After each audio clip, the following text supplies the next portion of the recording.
Please give me your name and why you're here. My name's Charlie Bennett. I'm with the La Mesa Community Improvement Association and in the International District in Albuquerque.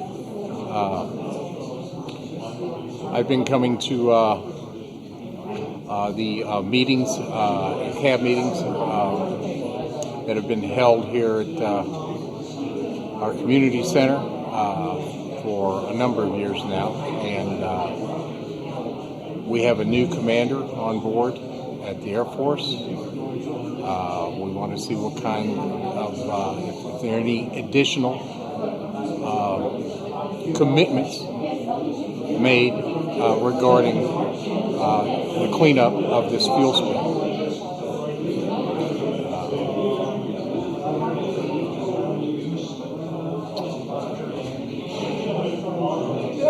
You represent how many groups? Do I represent how many groups? Yes. I represent one neighborhood association. I'm here on behalf of the 6th District Coalition of Neighborhood Associations, which encompasses 15 neighborhoods in Albuquerque. You're their lifeline? I'm just a supply of information. I'm just basically a supply of information for them. Can they call on you regularly for feedback? I just send email. I just send email and offer the information that I've discovered to those people who cannot attend these meetings. They're either at work or they have other business they have to attend to, and they all can't be here at these meetings that are held quarterly. How long have you been following this particular issue? I've been following this for 14 years, and it's an important issue for all of Albuquerque because the contamination that is in this fuel spill is capable of contaminating the entire Bernalillo County service area for our water authority. And there are alternatives to that would be? Alternatives to that would be to my feeling at present time, and perhaps I'll learn something different here today, is that we need to have an interim treatment that pump and treatment and a filtration of the contaminated water. And my current understanding from other communities throughout the United States is that it has been successfully filtered with activated charcoal. I'm hearing something different here today, and I'm here to learn more about that. Do you have reasonable reason to think that this CB&I organization has enough experience and the know-how and the ability to make the remediation based on your information? Based on my information, my information regarding CB&I or Scott, as they were once known,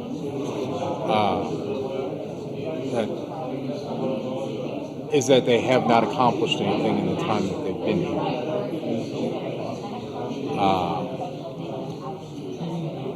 Whether they have a renewed commitment imposed upon them by the Air Force, we have yet to see that. And I'd like to see competition. Would you have another suggested person or company that you might? No, I don't. I've not. What we need to do is look at other situations, similar situations throughout the country that have been successfully dealt with, and perhaps look towards those contractors that have done that. Certainly, there are other situations where they have. Oh, many. Yes. This And or are in the process of remediating. None of them to this scale, as I'm aware. None as large as our purported 24 million gallon spill. And how accurate is that figure? I have no measurement on it myself. I have no nor does the Air Force have a means of measuring that at this point. They have never had that. It's always been somewhere between, 4,000 gallons to 24 million. And that changes as rapidly as we change colonels at the base. And we're here to meet a new one this evening. He's not arrived yet, but it's my understanding we'll meet our new colonel here this evening. And he'll be here 2 years too. We'll be another one 2 years after that. And I wish him all the best. But the community now has had the benefit of meeting the new assistant secretaries of the Air Force. We hope we meet the new secretary of the Air Force sometime soon. We've had good response from them in the past month, and we hope that they abide by the commitment they've given us. Do you think there's ever a possibility that this could actually find its way up to the White House as far as the signature? Well, we change presidents like we do colonels in the Air Force. It would probably be best if, my personal feeling, it would be best if we were to deal directly with the Secretary of the Air Force and her boss, Chuck Hagel, the Secretary of DOD. And it has not reached that level as of yet. And it's my hope that it doesn't have to. If it doesn't have to, that means we're progressing on this issue. If we go beyond that, it's my fear that we're basically having it covered up. Our communities will know when progression on this begins, because properties for the footprint of this interim measure of pump and treat will have to be purchased. Who would be the purchaser? The purchaser? It's my understanding that the pump and treat will have to be done by the Water Authority, paid for by the Air Force. Who pays the Air Force? And who pays the Air Force? You and me. We all do. Okay? That is much better than just our city and county having to bear the burden alone. The Air Force created this problem, and unfortunately, the Air Force has to pay for it, as do taxpayers all over the country, who also pay for all of the other contaminations throughout the United States. Well, last question would be, what is your hope for the next few months? I'd say in the next 9 months, I would like to see property being purchased. There are a number of vacant properties in the area that can be used as well. And once I see that property being purchased, then we are relatively assured that work has actually begun on keeping this contamination from reaching the well that is currently situated near the corner of Zuni and San Pablo Street, southeast. And that's Ridgecrest Well number 5.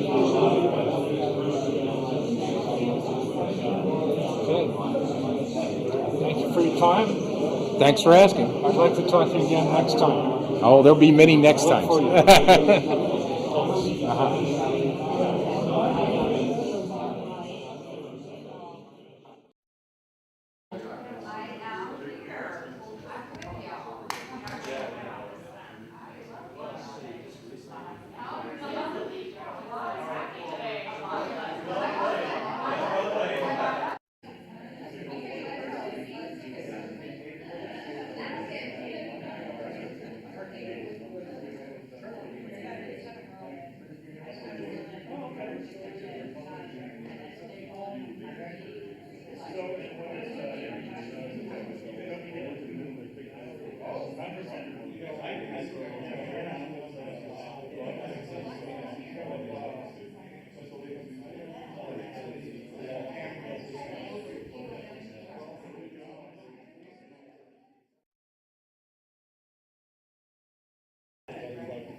I mean that in a very positive way.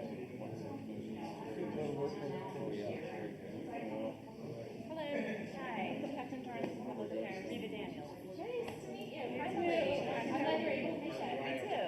And actually, coming just with the CAB kind of recommended because there's so much happening with it. And then I'm actually going to be out of the office by handed all your.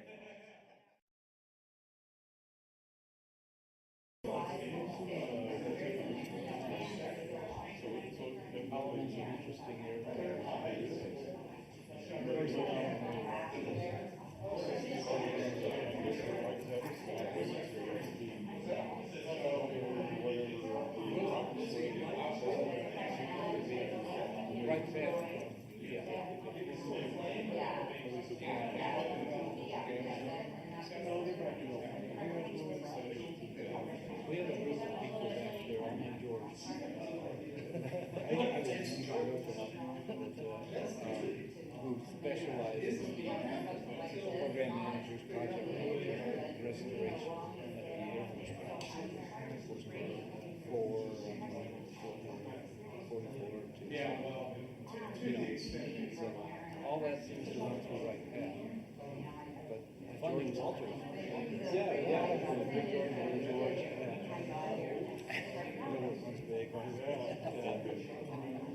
They have stuff. But yeah, it's all both sides.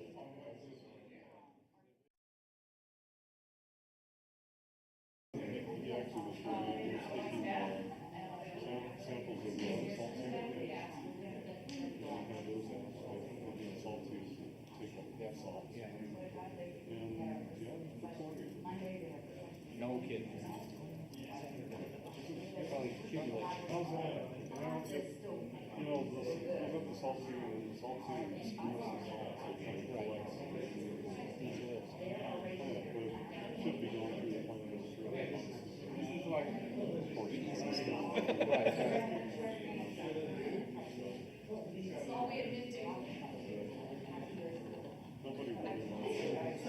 Nobody would want yeah, let's open it up.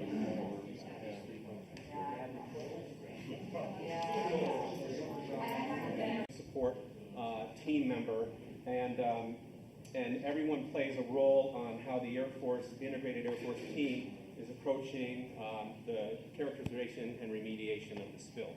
So if you're interested for how this will flow as a media member, we're just basically take you around, give you an overview of the boards, so you kind of understand the scope and the issues that we're talking about to some technical level, just very much at the wave tops of that. And then if you have specific questions, we'll make Adria available to answer those, and then if you want to talk to other folks, we'll go from there. Does that sound good? Okay. So, take it away. Hi, I'm Adria Bavdour, and first I want to kind of talk about the background. Obviously, you guys have been living and breathing this. I am new. I am the new technical lead to represent AFCAC here and to work with the base, the boots on the ground. Together, we're going to be here working this issue for until we get solutions in the ground. So that's what my commitment is right now for this process. And I'm also here to technically help support this group, understanding how we can get to a solution forward. Also, I want to work a lot with our partnerships to make sure that we are getting their input and going on that path in the same direction. So you guys are very familiar with this. I'm not going to go through all of these points. Obviously, in '99, we know that there's this fuel spill at a very large scale at this point. And then we get an idea that, you know, in 2003, we installed our first soil vapor extraction unit and systems. And as we've gone down, I think one of the great things is that the system was expanded again in March of 2014. So it's been expanded in its footprint to remove more of those soil vapor extractions and the contamination that leaks into the vapor zone. I'm not going to read all of that. I think it's very important to point out that, you know, we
I'm the director of the biotechnology development group at CB&I, and what we are is a research and development group that tries to find solutions to treat or remediate difficult contaminants or difficult contamination issues. So we've done some work over the last few years on EDB treatment, and this is just one example for some work we did for AFC or AFC up in Cape Cod. And we started this project by studying biodegradation of EDB in a laboratory scale. And what we know now about EDB degradation is there's really 3 different ways you can biodegrade it. One, you can use it as a food, like bacteria degrade sugar. Essentially, it's a food source. Or they can use it as an electron acceptor, so like we use oxygen, so they can respire EDB. And then the third way we can get it to biodegrade is by feed the bacteria something else and have them fortuitously degrade the EDB. Now, when you're looking at degrading EDB as a food source or as, like we use oxygen, when you get the very low concentrations, it's difficult for the bacteria. It's like us trying to survive on a very low low amount of food. They essentially starve. Or if we try to use them as an electron acceptor, like we use oxygen, they become oxygen limited at very low concentrations. So what we did is we looked at an alternative approach to reach these very low treatment levels that are required for EDB. And the approach we use is called co-metabolism. We fed the bacteria something else, a substrate they could grow on and be happy and fat, and then they were able to fortuitously degrade the EDB. So we started off by isolating some bacteria to know that they were present in the environment. And then we could do a lab test, and we could see they could readily degrade EDB. And these bacteria happen to grow on ethane gas. So it's an innocuous natural gas. And then we took that knowledge to the field, and we started just injecting a small amount of ethane gas into the ground with some oxygen. And the bacteria were able to grow well on the ethane gas. And in the process of growing and degrading the ethane gas, they degrade the EDB. And what we found was we could degrade EDB to very low levels, down to 2 nanograms per liter. And that's about 10-fold below the NCL level. So this process worked in the field. You can see this is EDB concentration. We were adding this for about a year in the field. We found that if we added some nutrients, we got a little bit better degradation. But in all of this, we came up with a process for treating EDB in situ, right in place in the groundwater, to these very low levels. So then, if I can move over here, we have another project now. Yes, sir. Could you tell us, please, the date you first took it into the field, what fields, how many of them? The date of this, I believe this was completed last year. So this is pretty recent. It was probably I think it was altogether maybe a 3-year project, so it was probably funded in 2011. Okay, and you say you took it into the field where?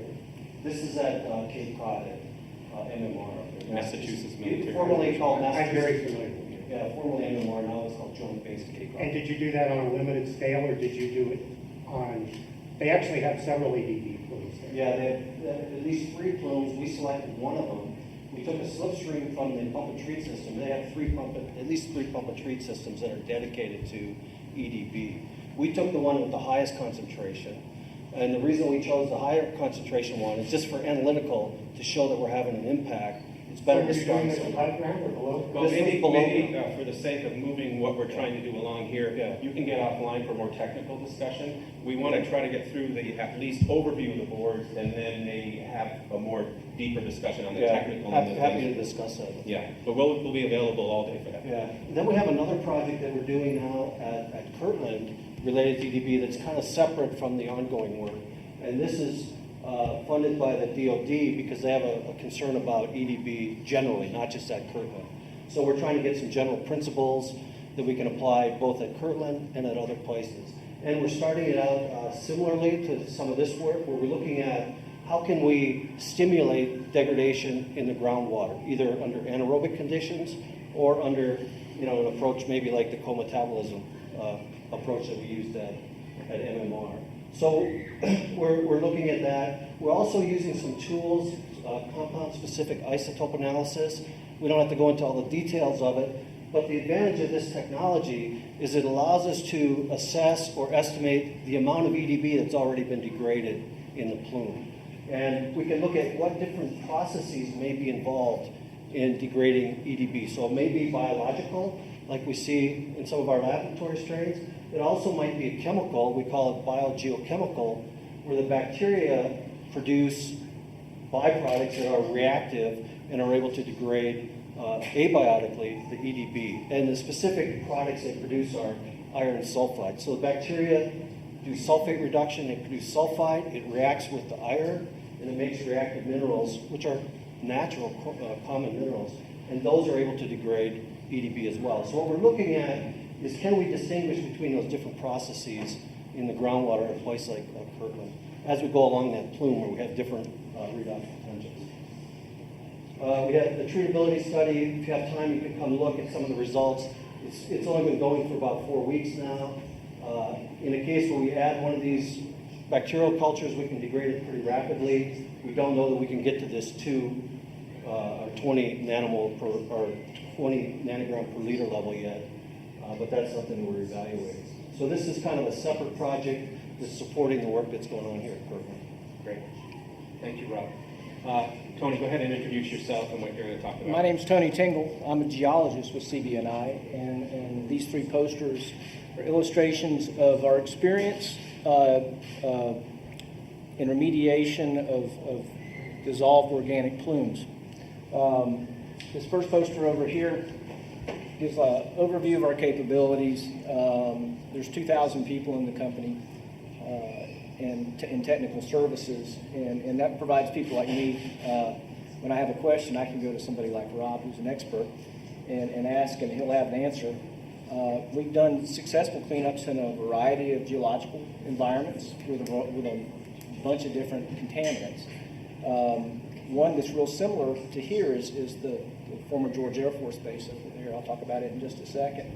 These posters are laid out to show you former Chanute Air Force Base. We had a dry cleaner there where we did source control, and our source control in this case was excavation, followed by in situ bioremediation, where we injected amendments into the ground. And if you want to come take a closer look in a few minutes, these show the progress of it, as well as the reductions in concentrations in the plume. The second poster, Vandenberg Air Force Base and George Air Force Base. Vandenberg, we did source control there, and the source control, the site 9C, which 9 right in there, we went in and concentrated in situ bioremediation to drop the concentrations, and then a large in situ bioremediation project downstream, and along with soil vapor enhanced pumping to reduce the plume. And you can see just in general, the size of the plume decreases significantly. Down below, former George Air Force Base, it's in Victorville, out in the desert in Southern California. You've got valley fill type sediments like you have here.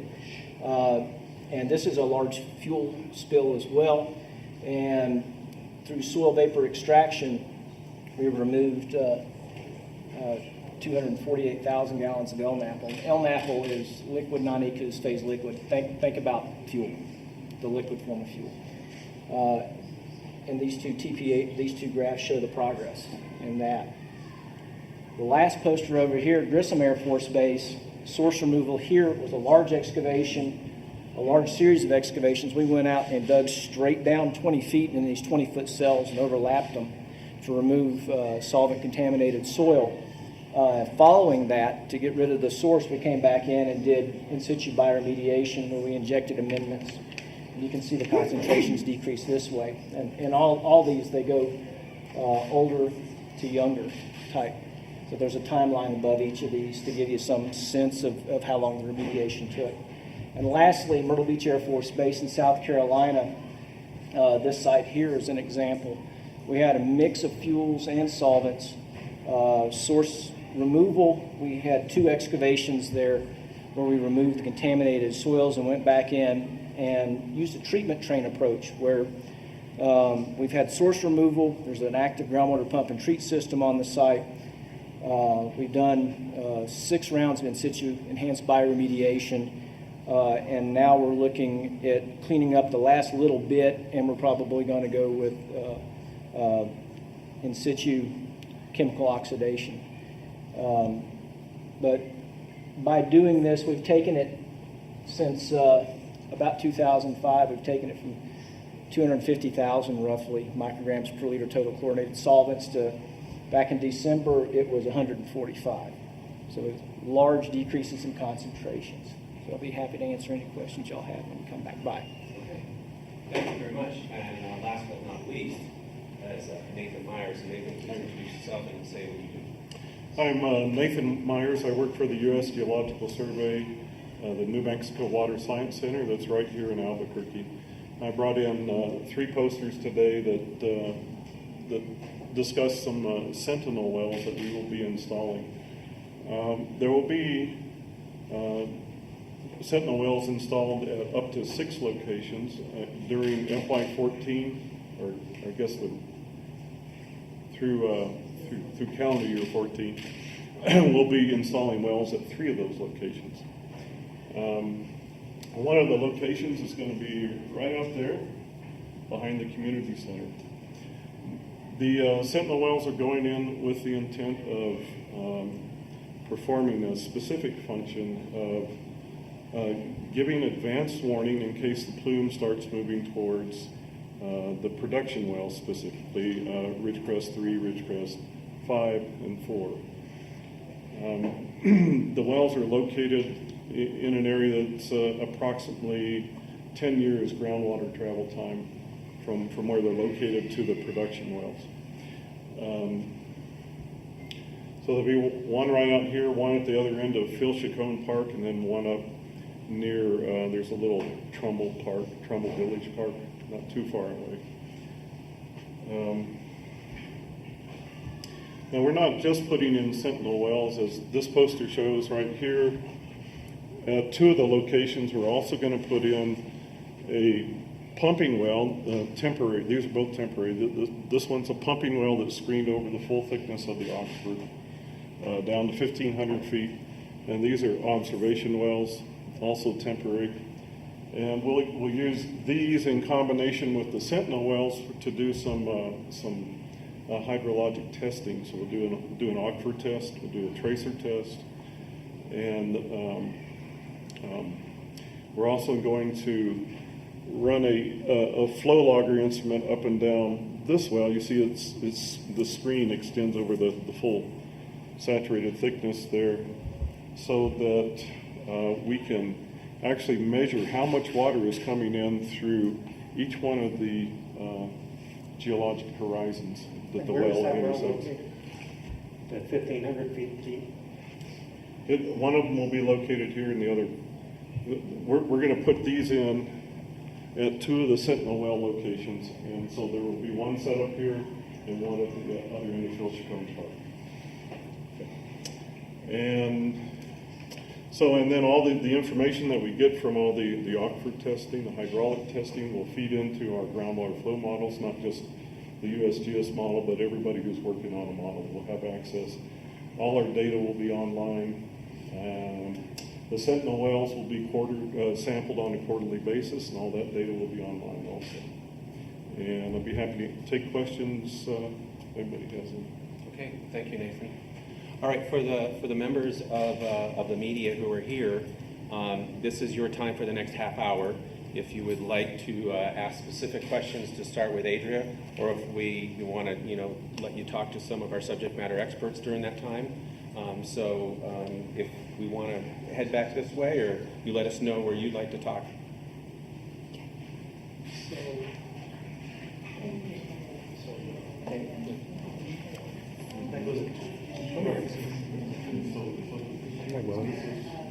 Who's this? Who's that? Oh, it is. So there's some they're a good length.